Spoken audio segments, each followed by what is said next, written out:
নাই টেলিফোন নাই রে পিয়ন নাই রে টেলিগ্রাম, বন্ধুর কাছে মনের খবর কেমনে পৌঁছাইতাম।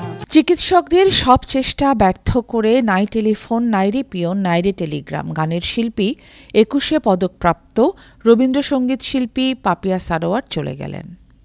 মাত্র ৭২ বছর বয়সে আজ বৃহস্পতিবার সকাল ৮টায় রাজধানীর একটি বেসরকারি হাসপাতালে তিনি শেষ নিঃশ্বাস ত্যাগ করেন।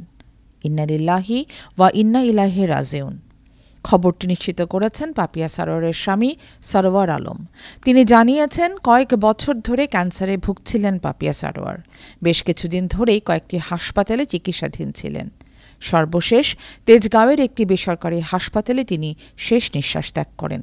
তার মরদেহ আজ বারডেমের হিমঘরে রাখা হবে। কাল জুম্মার নামাজের পর জানাজা শেষে বনানী কবরস্থানে দাফন করা হবে। পাপিয়া সারোয়ার স্বামী ও ২ সন্তান রেখে গেছেন।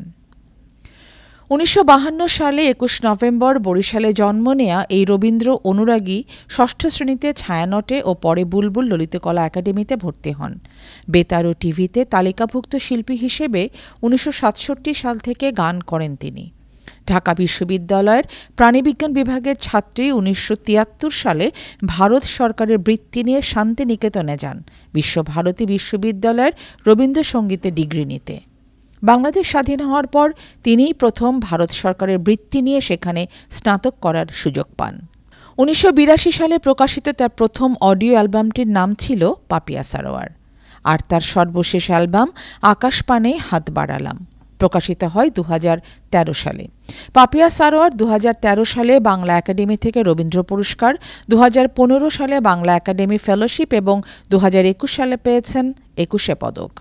ব্যতিক্রমী কণ্ঠ ও গায়কের প্রশংসার কারণে দীর্ঘ সঙ্গীত কেরিয়ারে রবীন্দ্রসঙ্গীতে কোটি শ্রোতার ভালোবাসা পেয়েছেন বরেণ্য এই সঙ্গীতশিল্পী। তিনি ছায়ানটে ওয়াহিদুল হক, সঞ্জিদা খাতুন ও জাহিদুর রহিমের কাছ থেকেও গানের দীক্ষা নেন।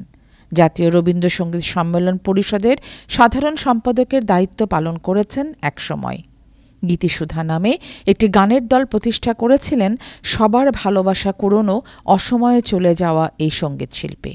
বরেণ্য এই রবীন্দ্রসঙ্গীত শিল্পী পাপিয়া সারোয়ারের প্রয়াণে আনন্দ টিভি পরিবার গভীর শোক প্রকাশ করছে।